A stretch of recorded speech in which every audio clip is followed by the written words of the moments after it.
estaremos aqui com o nosso devocional diário, Mentes com Bíblia. Ontem nós estamos lá no estudo de Gênesis 6, sobre a vida de Noé. Nós falamos um pouquinho sobre a vida de Noé, o chamado de Noé, como que o Senhor falou com Noé, como que ele instruiu ali os detalhes da arca que havia de ser construída. A promessa, né, que Deus derramou ali sobre Noé e o contexto daquele mundo naquele tempo. Então, ontem nós falamos sobre a obediência de Noé, o obedecer, e sobre este Deus que é o Deus de detalhes. E hoje nós vamos continuar falando desse contexto de obediência, de fé, de crer naquilo que ainda não existe, porque o nosso Deus, ele traz à existência aquilo que ainda não existe. O nosso Deus faz acontecer aquilo que ainda não existe, aquilo que não existe nenhuma possibilidade.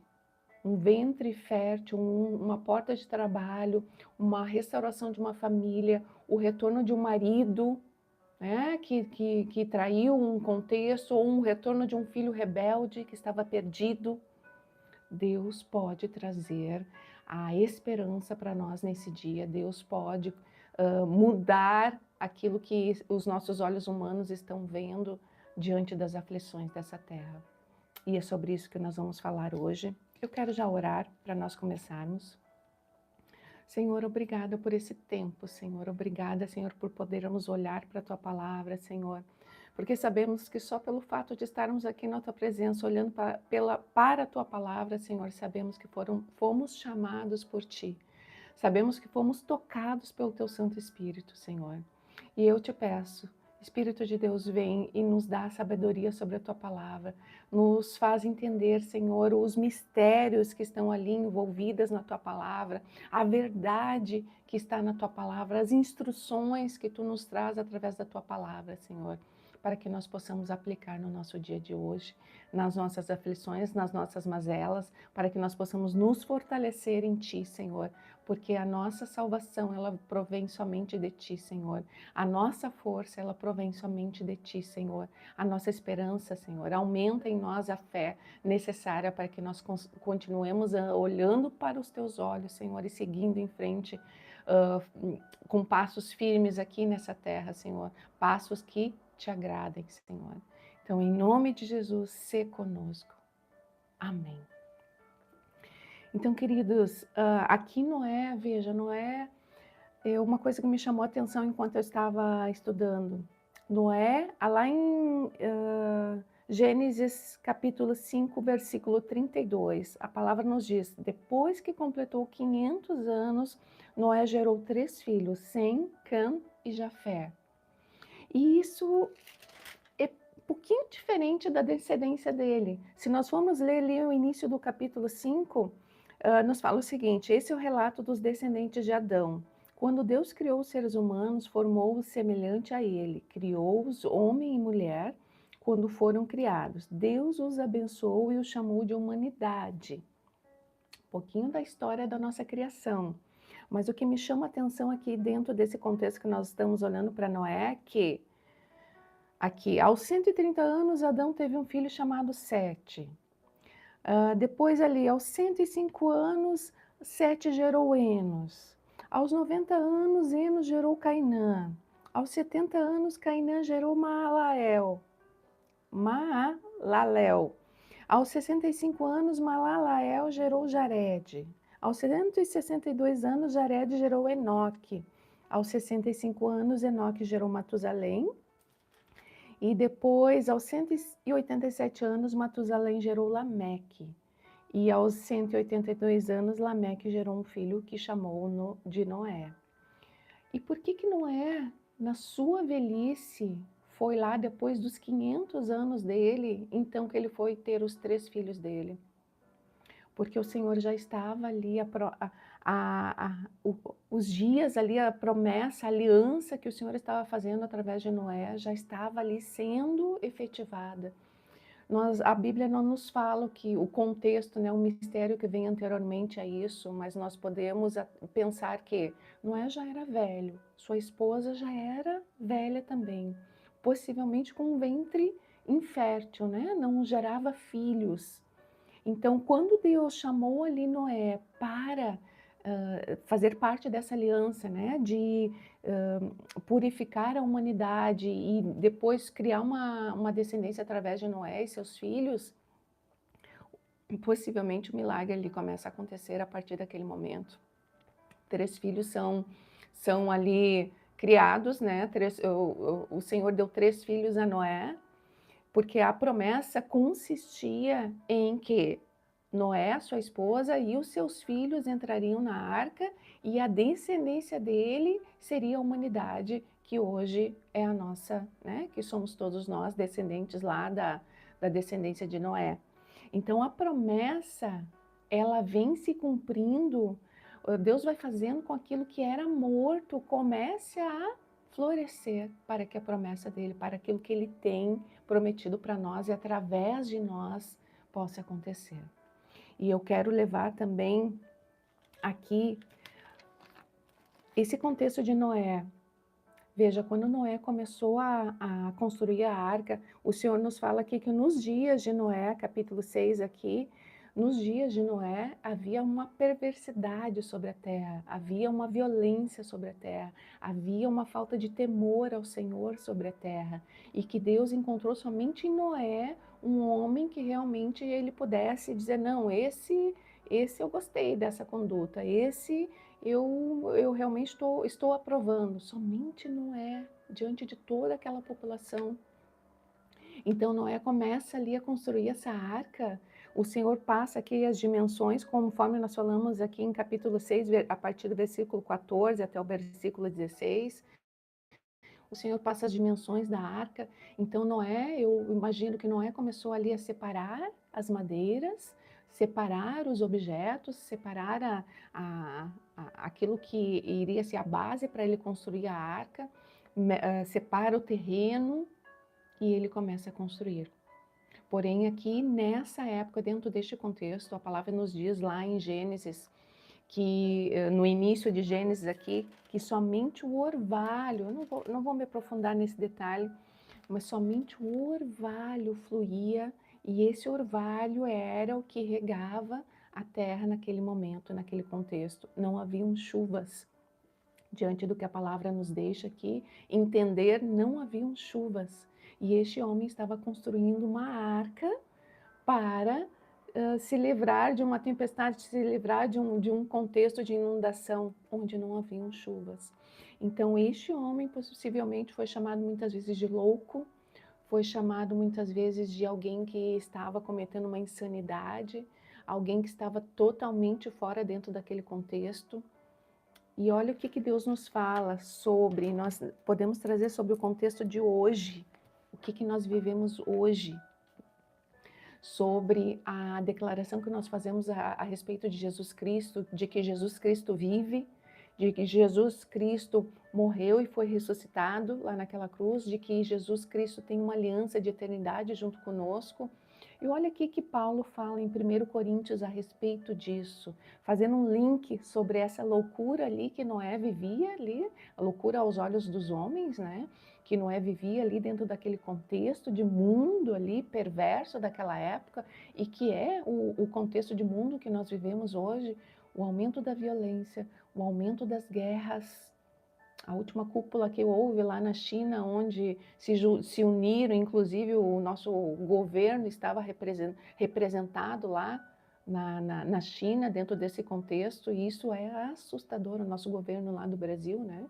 Isso é assustador. Aquela cúpula de homens e mulheres com os olhos voltados para a violência, para a perversidade, para as guerras, para os confrontos, para o domínio, né? Porque o comunismo é o domínio sobre as pessoas não podem ter uma Bíblia, as pessoas não podem declarar que há um Deus sobre a vida delas, então elas vivem sobre o domínio daquela cúpula. Nildinha, bom dia, minha mãe, ó, tô com a tua blusinha, ó. A Nildinha que fornece o meu guarda-roupa para eu poder fazer as lives. Mãe, te amo. Então, voltando dentro desse contexto, então nós estamos também num tempo de perversidade. essa cúpula que houve lá, nessa reunião de governos que houve lá na China, onde ali está exposto os governos que vêm para dominar os povos, tirar o livre-arbítrio, tirar o povo de decidir qual é o seu Deus, de decidir andar, né, com aquele que é correto. Então, aqui voltando, o que Paulo nos fala em 1 Coríntios, voltando a linkar com o tempo de Noé aqui. 1 Coríntios, capítulo 1, versículo 18, nos fala o seguinte: a mensagem da cruz é loucura para os que se encaminham para a destruição, mas para nós que estamos sendo salvos, ela é o poder de Deus, como dizem as Escrituras. Destruirei a sabedoria dos sábios e rejeitarei a inteligência dos inteligentes. Versículo 20, diante disso, onde ficam os sábios, os eruditos e os argumentadores desta era? Deus fez a sabedoria deste mundo parecer loucura, visto que Deus, em sua sabedoria, providenciou que o mundo não o conhecesse por meio de sabedoria humana. Usou a loucura de nossa pregação para salvar os que creem. Quantos ateus, aqueles que não creem em Deus, quantos ateus que você for encontrando aí pela sua jornada de vida, vão dizer, olha, eu li toda a Bíblia. Ah, eu li a Bíblia tantas vezes leu a Bíblia, somente palavras, assim como eu lia antes da minha conversão, eu só lia palavras. Quando nós estamos, realmente cremos em Cristo Jesus, nós então começamos a ler a Bíblia com o Espírito de Deus. E esse Espírito de Deus, ele vem e tira a venda dos nossos olhos, tira o tampão dos nossos ouvidos, muda o nosso coração, então nós começamos a ver verdadeiramente aquilo que é invisível, nós começamos a ver verdadeiramente aquilo que existe, que é o nosso Deus poderoso e que age por nós, que é o Senhor dos Exércitos, que vai e toma a frente das nossas aflições, que vai e toma a frente das nossas vidas. Nós começamos a ver aquilo que os olhos humanos fechados, né, quando nós estamos com o nosso coração e nossas mentes cauterizadas na visão deste mundo, então nós não enxergamos a sabedoria que vem do alto. Nós então entendemos só a sabedoria deste mundo. E aqui Paulo continua falando, versículo 23. Assim, quando pregamos que Cristo foi crucificado, os judeus se ofendem e os gentios dizem que é tolice. 24. Mas para os que foram chamados para a salvação, tanto judeus como gentios, Cristo é o poder de Deus e a sabedoria de Deus. Pois a loucura de Deus é mais sábia que a sabedoria humana e a fraqueza de Deus é mais forte que a força humana. 26. Lembre-se, irmãos, de que poucos de vocês eram sábios aos olhos do mundo, ou poderosos ou ricos quando foram chamados. Pelo contrário, Deus escolheu as coisas que o mundo considera loucura para envergonhar os sábios, assim como escolheu as coisas fracas para envergonhar os poderosos. Quando Deus me chamou, eu vinha de 7 anos de depressão, eu vinha de um casamento destruído, uma vida destruída, né? Eu vinha de um contexto de morte e este Deus, ele me resgatou quando eu não valia nada, não tinha nenhum valor. Então essa sabedoria humana de Deus aqui, que Ele está nos mostrando que Ele é aquele que olha os nossos corações, Ele é aquele que nos escolhe quando nós mesmos entendemos na nossa sabedoria humana que não valemos nada. Mas Ele nos escolhe, Ele nos resgata. E quando esse Deus nos resgata, gente, então a nossa vida é transformada. O poder de Deus agora começa a agir em nós e através de nós. Nós já não somos as mesmas pessoas, nós já não agimos da mesma forma, nós já não conseguimos pecar como nós pecávamos antes. A palavra nos fala que nós vamos pecar todos os dias, sim, mas cada vez menos, porque o Espírito de Deus ele vem e começa a agir em nós. Então, 27. Pelo contrário, Deus escolheu as coisas que o mundo considera loucura para envergonhar os sábios, assim como escolheu as coisas fracas para envergonhar os poderosos. Deus escolheu coisas desprezadas pelo mundo, tidas como insignificantes, e as usou para reduzir a nada aquilo que o mundo considera importante. Portanto, ninguém jamais se orgulhe na presença de Deus. os nossos dons, tudo que nós temos, tudo que nós somos, tudo que temos de melhor, a toda a nossa capacidade, né? Tudo provém do nosso Deus. Ana, bom dia. Tudo provém do nosso Deus, tudo provém dele. E nós não devemos, quando nós chegamos, ou quando nós clamamos por alguma coisa e nós recebemos do Senhor o milagre que nós estamos clamando através da oração, através da intimidade com Ele, nós não devemos chegar lá naquele lugar e dizer, eu consegui pelas minhas capacidades, pelo meu estudo, pela pessoa lá que me indicou, por isso, por aquilo. Não. Todas as portas que são abertas em nossas vidas, quando nós estamos com Cristo, provém do nosso Deus. E toda a honra, toda a glória deve ser dada a Ele.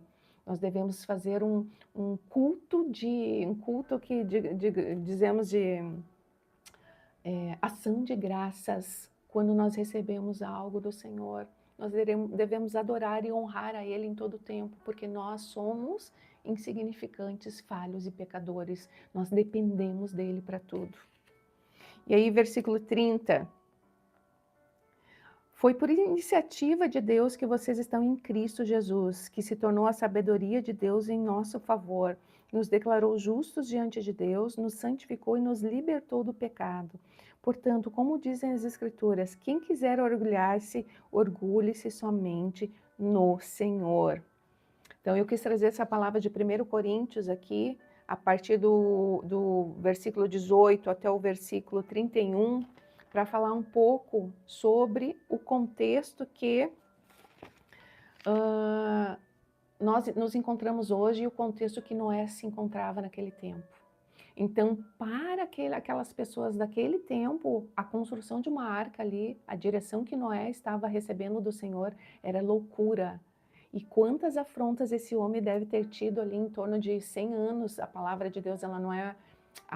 não fala exatamente, mas nos fala aqui que Noé, quando tinha 600 anos, entrou para dentro da arca junto com sua esposa ali, seus filhos e as mulheres dos seus filhos. Então, esse homem possivelmente levou em torno de 100 anos ali, mais ou menos, construindo aquela arca. 100 anos de afronta, 100 anos de acusações, 100 anos de deboche daquelas pessoas. E nesses 100 anos, Noé pregou a palavra do Senhor. Nesses 100 anos, Noé pregou aquilo que iria acontecer. Nesses 100 anos, Noé falou sobre o nosso Deus, sobre quem é este Deus, sobre o poder deste Deus e sobre aquilo que Ele quer fazer. Nós estamos agora, quando nós aceitamos a Cristo como nosso único e suficiente Salvador, nós estamos pregando também sobre quem é este Deus. Nós estamos falando através das nossas vidas, ou abrindo uma câmera, assim, numa rede social, ou lá no nosso trabalho, ou para o nosso vizinho, nós estamos pregando, olha, Jesus Cristo veio, Jesus Cristo fez uma aliança comigo e com você, se você aceitar Ele verdadeiramente, se você se arrepender dos seus pecados, assim como eu me arrependi, Ele tem uma aliança eterna, né? Ele alinha o nosso passo, só há um Deus, só há um Jesus Cristo, nosso Salvador, e as nossas vidas é uma pregação, é um livro aberto, é a voz de Deus falando. Então nós também estamos no mesmo contexto que Noé. E aqui a palavra mais para frente vai nos falar que dentro desse contexto de Noé, quando Noé entrou para dentro da arca, eles ainda se davam em casamento, eles estavam ali vivendo as suas vidas normalmente.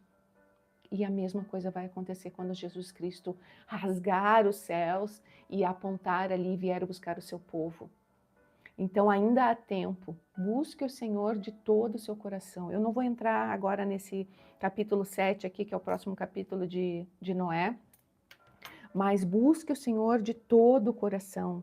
Eu quero então finalizar aqui com uma palavra em Romanos 4, a partir do versículo 16 ali, você até pode ler um pouquinho antes aqui, Romanos 4, que vai falar sobre o contexto da fé de Abraão. E o que moveu Noé ali dentro daquele contexto foi a fé dele em Cristo, a fé naquilo que o Senhor estava falando a ele. Zete, bom dia.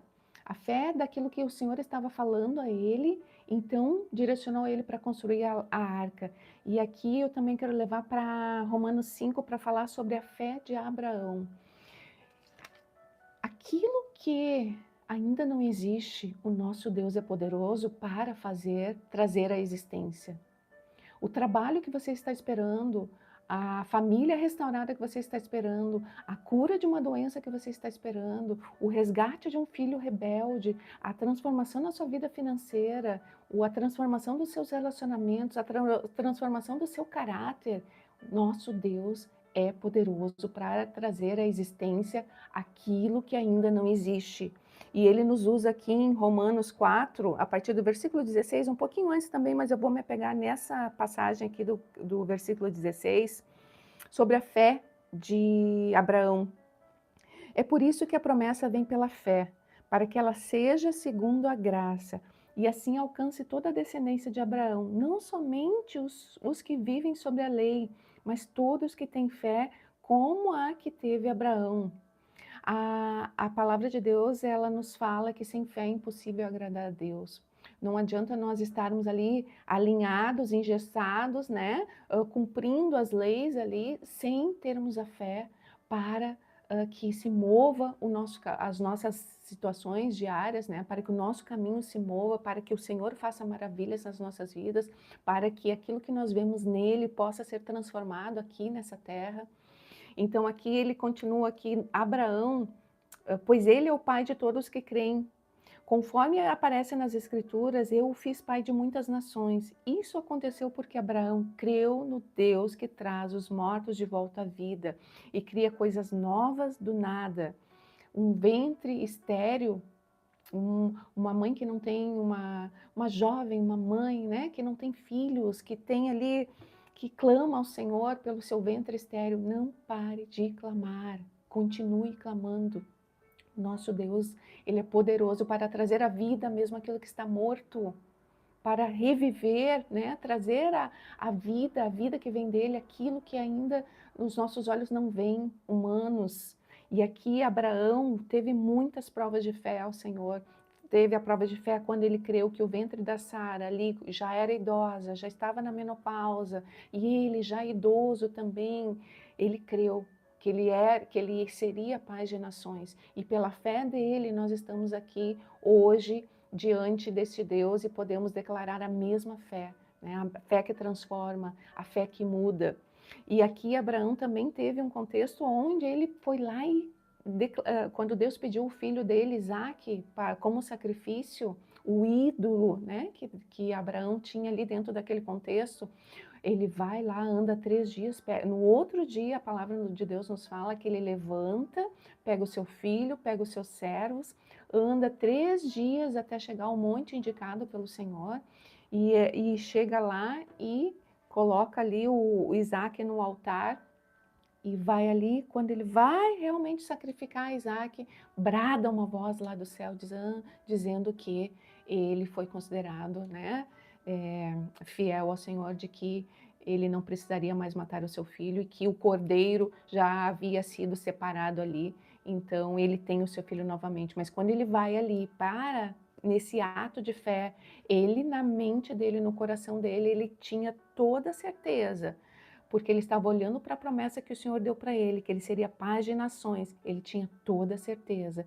que mesmo que ele ali sacrificasse o filho dele, o Deus Todo-Poderoso ao qual ele serve, ao qual nós servimos, poderia reviver esse menino, poderia trazer à vida Isaac novamente. Então essa fé de Abraão, essa fé de Noé, essa fé que nós podemos e devemos todos os dias alimentar e fazer crescer. E o nosso Deus nos fala que se nós pedirmos mais fé, Ele nos ajuda, Ele aumenta a nossa fé. É essa fé que nos leva à frente, é essa fé que nos enche do poder, nos enche da glória neste Deus hoje. E aqui eu quero finalizar com o versículo 20 de Romanos, né? Romanos 4, versículo 20. Em nenhum momento a fé de Abraão na promessa de Deus vacilou. Na verdade, ela se fortaleceu e com isso ele deu glórias a Deus. Nós estamos dando glórias a Deus. Aleluia, Zete. Nós estamos dando glórias a Deus. Mesmo independente do que esteja acontecendo em nossas vidas, nós estamos dando glórias a Deus. Os nossos olhos de fé estão vendo as promessas do Senhor sobre as nossas vidas. Porque sim, quando nós temos intimidade com o nosso Deus, Ele nos promete. Ele é um Deus amoroso, que Ele vai dizendo, Andréia, eu tenho isso para ti lá na frente, Andréia. Continua, minha filha, eu estou contigo. Vamos lá, olha, Andréia, o que eu tenho para ti, vai, continua. Nós estamos dando glórias a Deus. Em Filipenses 4, nos fala o seguinte, que nós não devemos nos preocupar com o dia de hoje, né? Que nós devemos fazer as nossas orações, pedir para o Senhor aquilo que nós queremos, né? Aquilo que nós achamos e que nós necessitamos para a nossa vida diária, para a nossa vida aqui nessa terra, porque nós somos humanos, o Senhor, Ele sabe disso. E Filipenses nos fala, pedir, mas também já agradecer por tudo aquilo que Ele já nos deu, tudo aquilo que Ele ainda nos fará.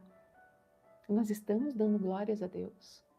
Nós estamos já dando glórias a Deus. Nós já estamos olhando com os nossos olhos de fé aquilo que o Senhor já está ali colocando no nosso coração. A palavra de Deus nos fala que o querer ou executar vem dele. Aquilo que nós nos movemos, nós estamos dando glórias. E eu quero finalizar então com essa palavra. Sobre a honra, a glória a este Deus, a fé, a busca da fé, o crescer em fé. E então este Deus, ele vem e age em nossas vidas e através das nossas vidas. E ele vai se movendo. E ele vai nos trazendo cada vez mais da porção de quem ele é. Eu vou orar. Senhor, eu te agradeço, Senhor, por essa palavra. Meu Deus, aumenta a nossa fé, Senhor. Que nós possamos ver com os olhos de fé aquilo que tu já tens preparado para cada um de nós, Senhor. Nós já temos uma aliança contigo, Senhor, e não há presente maior do que esse, do que ter, Senhor, uma eternidade contigo. Mas tu és um Deus tão longânimo, tu és um Deus tão bondoso, que tu também nos promete, Senhor, para as nossas vidas aqui nessa terra, Senhor, as tuas bênçãos. Senhor, vem com teu derramar nesse dia, Senhor. Vem com teu derramar, Senhor, e fortalece em nós, Senhor, nos faz lembrar das promessas que tu nos deste lá atrás, Senhor. Nos faz, Senhor, nos fortalecermos em passos firmes, olhando, Senhor, para as promessas, para as palavras que tu já nos deste, Senhor. Que essas palavras não fujam dos nossos corações e das nossas mentes, Senhor. O inimigo das nossas almas insiste em dizer de que aquilo não é real, de que aquilo não existe, de que aquilo não foi a voz do Senhor. Mas, Senhor, tu hoje, nesse dia, tu nos fala, Senhor, que as tuas palavras, cada palavra que foi lançada sobre nós, nenhuma dela volta atrás, sem antes cumprir aquilo ao qual ela foi destinada. E nós tomamos posse hoje, nesse dia, de todas as bênçãos, de todas as promessas que tu já tens falado aos nossos corações, Senhor. E que todas as mentiras do inimigo das nossas almas seja destruído agora em nome de Jesus. E que a força que vem de ti, Senhor, nos levante nesse dia, Senhor, nos impulsione, Senhor, para avançarmos olhando para as tuas promessas, olhando para a tua presença. Em nome de Jesus, Espírito de Deus, ministra em nós, continua falando conosco nesse dia, Senhor, e nos faz avançarmos, Senhor, agradando o teu coração, assim como esses grandes homens de fé, Noé, Senhor, Moisés, Abraão, Davi, Senhor, Paulo, Senhor, enfim, Senhor, uma infinidade de homens e mulheres de fé, Débora, Senhor, seguiram, Senhor, olhando para a tua face. E nós queremos o mesmo hoje, Senhor. Sê conosco, meu Deus, em nome de Jesus. Amém. Amém, queridos. Até amanhã, se Deus quiser. E vamos permanecer na fé, na meditação, sobre quais são as promessas que o Senhor tem para nós, para a nossa família, para as nossas vidas e através de nós aqui nessa terra. E que os nossos olhos se iluminem e se alegrem e que nós possamos dar glórias a Deus nesse dia, independente do que os nossos olhos humanos ainda estejam vendo, mas as promessas estão firmes em nossos corações e em nossas mentes. Até amanhã, se Deus quiser.